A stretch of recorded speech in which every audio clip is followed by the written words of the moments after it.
The power of not thinking. Unlock the wisdom of the body. Simon Roberts. The power of not thinking, how our bodies learn and why we should trust them. Have you ever struggled to learn a new skill, despite reading about it and mentally understanding the steps? Do you ever find yourself trapped in analysis paralysis, as if there is a deeper understanding that's eluding you? The answer may lie not in your head, but in your body. In this summary, we'll explore the power of embodied knowledge, the wisdom and intelligence that resides in our physical being.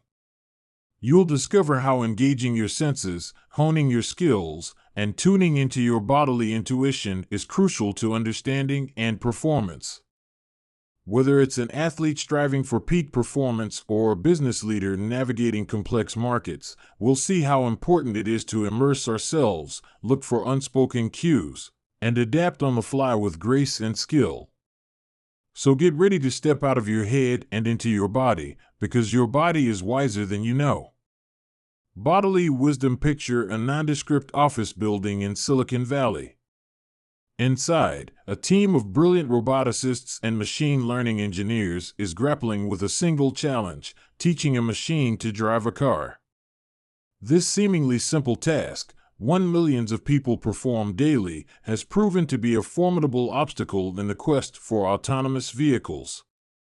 The apparent ease with which we humans navigate roads, interpret traffic signals, and anticipate other drivers' actions belies, beneath the surface, an intricate dance of perception, planning, and prediction. As these engineers work to replicate human driving abilities, they're confronting a fundamental truth about intelligence. Intelligence isn't a product of our brains alone. Rather, it's a symphony conducted by our entire bodies. This concept, known as embodied knowledge, challenges centuries of thinking about the nature of human cognition. The notion that our intelligence resides primarily in our brains has deep roots in Western philosophy. René Descartes' famous declaration, "I think, therefore I am," cemented the idea of the mind as separate from, and indeed superior to, the body.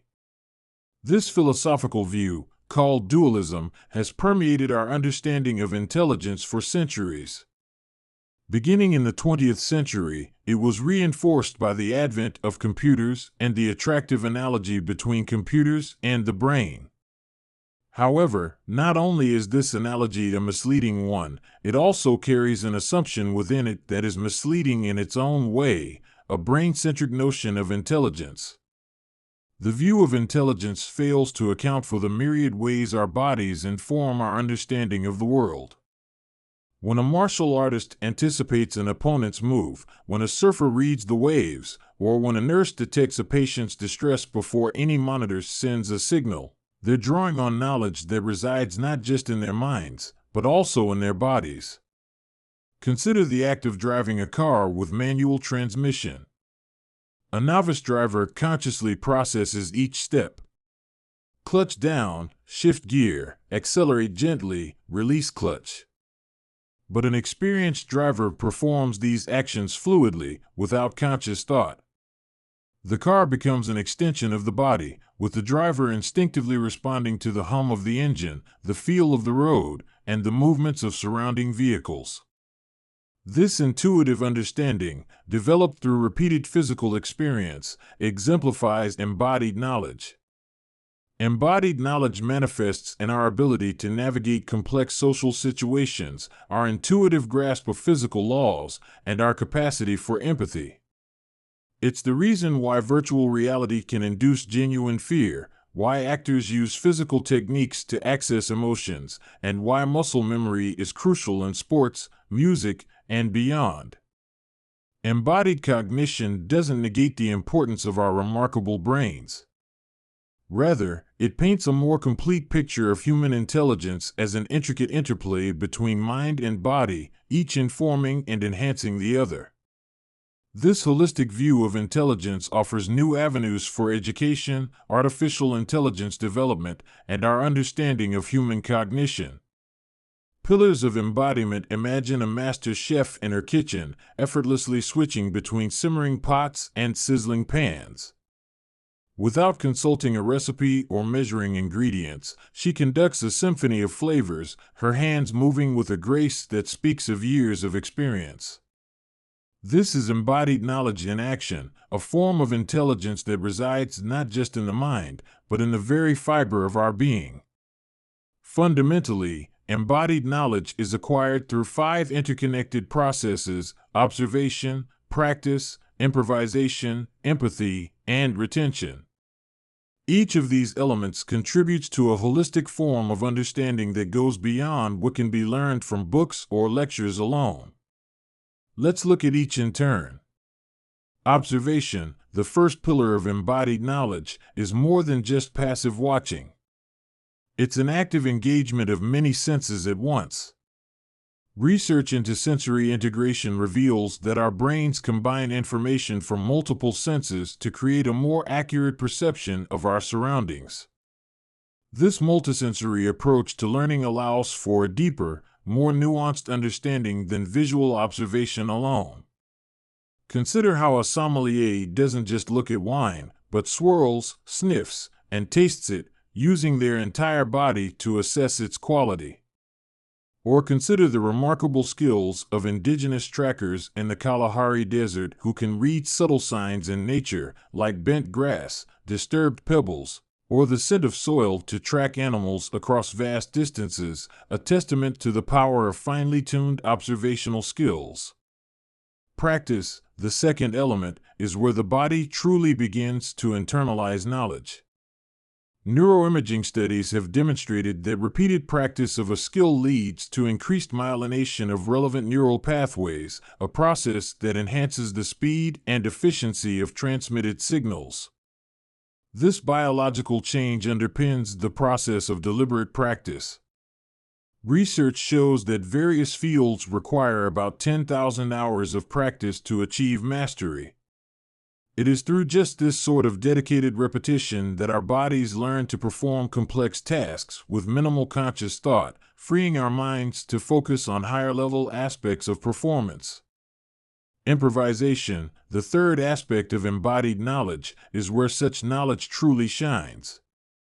Neuroscientific research on jazz musicians shows increased activity in brain areas associated with language and syntax during improvisation, suggesting a link between musical and linguistic creativity. Having mastered the underlying motor skills, the musicians' minds can now express themselves fluidly with these building blocks, allowing for greater complexity and nuance. However, this ability to adapt learned skills to novel situations extends far beyond the arts. Studies on expert athletes reveal superior anticipatory skills, allowing them to predict and react to opponents' moves before they occur. For another dramatic example of improvisation, consider pilot Chesley Sully Sullenberger's successful landing of a commercial airliner on the Hudson River after both its engines failed. This feat demonstrated remarkable embodied skill, leading to the capacity to improvise and adapt under extreme pressure. So those are 3 aspects of embodied knowledge. Let's look at the 2 remaining ones next. Empathy and memory in the body. Empathy and memory in the body. Empathy, the fourth component of embodied knowledge, highlights how our bodies play a profound role in helping us understand and connect with others. When we witness someone in distress, our own bodies react. Our heart rate increases. We may feel a knot in our stomach. Our muscles may tense. These physical responses are part of how we attune ourselves to others emotionally, enabling us to share in their emotional states. This was underscored by the discovery in the 1990s of mirror neurons.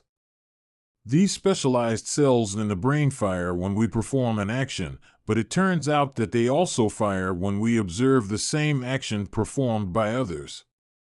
Mirror neurons provide a neurological basis for empathy, suggesting that we physically simulate the actions, sensations, and emotions of others within our own bodies.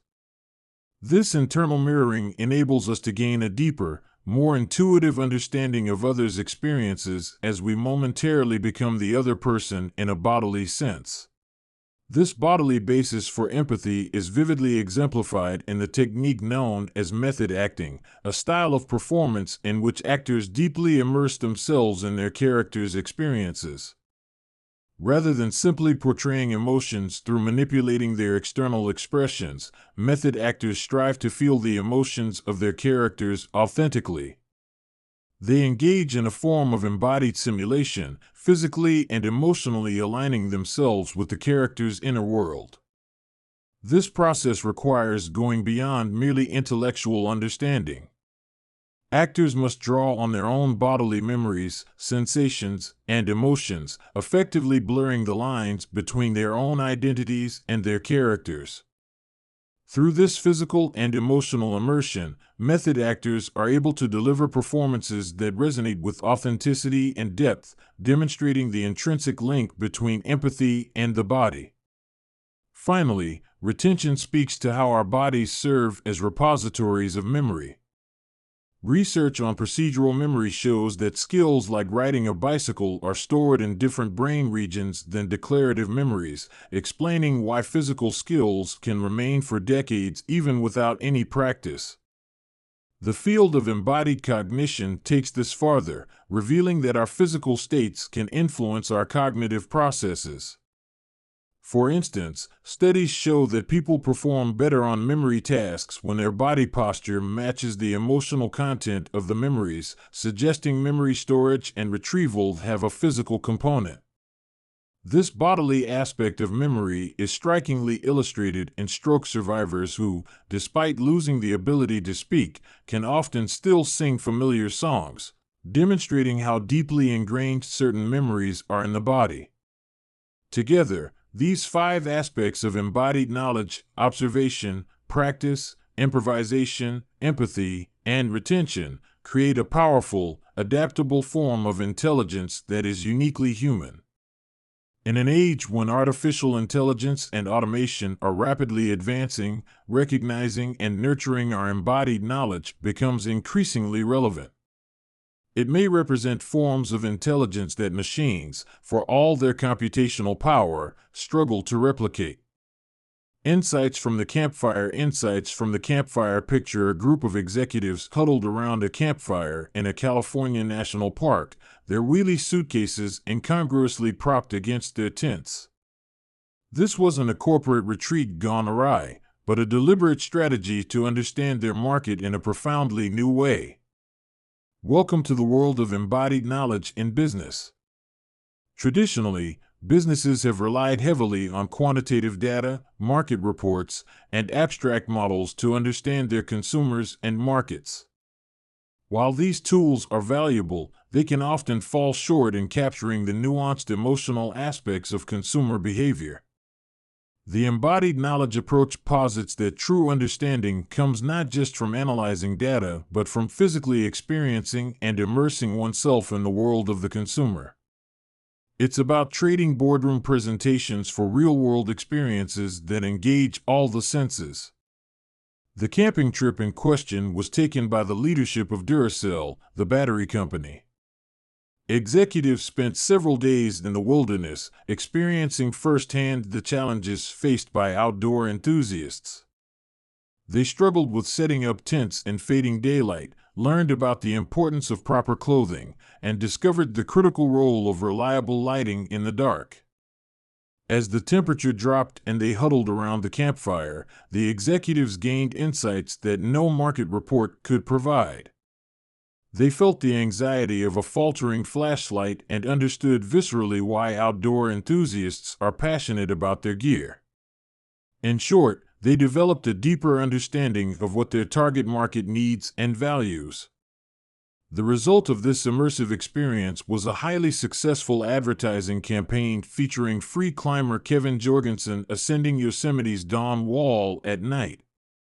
The campaign resonated deeply with the outdoor community, garnering millions of views and effectively communicating Duracell's keen understanding of their customers' needs. Meanwhile, Facebook tackled the challenge of serving users in emerging markets through an initiative called 2G Tuesdays. Engineers in Silicon Valley, accustomed to lightning-fast internet, voluntarily throttled their connections to mimic the slow, unreliable networks common in countries like India. This weekly ritual of patience and sometimes frustration opened their eyes to the real-world challenges faced by millions, if not billions, of potential users. The insights gained led directly to the development of Facebook Lite, an app optimized for low-bandwidth conditions, one that quickly became the company's fastest-growing product. Such embodied experiences do more than just inform product development. They transform leaders and employees alike into powerful carriers of knowledge within their organizations. Unlike dry reports that may gather dust on a shelf, people with lived experience become passionate advocates, able to articulate consumer needs with conviction and authenticity. They can seamlessly switch between the perspective of the customer and the constraints of their organization, grounding abstract business goals in more concrete terms. As markets become increasingly complex, the value of embodied knowledge is likely to grow. By marrying quantitative insights with the rich, contextual understanding that comes from the body, companies can develop a more holistic, nuanced view of their markets. The main takeaway of this summary to The Power of Not Thinking by Simon Roberts is that our bodies play a crucial role in shaping our intelligence and understanding of the world. Embodied knowledge, the wisdom gained through physical experiences, sensations, and actions, is just as important as mental knowledge. By engaging our senses, practicing skills, improvising, empathizing, and relying on bodily memory, we develop a rich, nuanced understanding that goes beyond what the mind alone can grasp. In an age of artificial intelligence and big data, embodied knowledge serves as a powerful reminder of the irreplaceable value of human experience. It's a call to step out from behind the spreadsheets and into the messy, complex world of real consumers, one that must be sensed, felt, and lived to be truly understood. Thanks for listening. Don't forget to subscribe to our channel.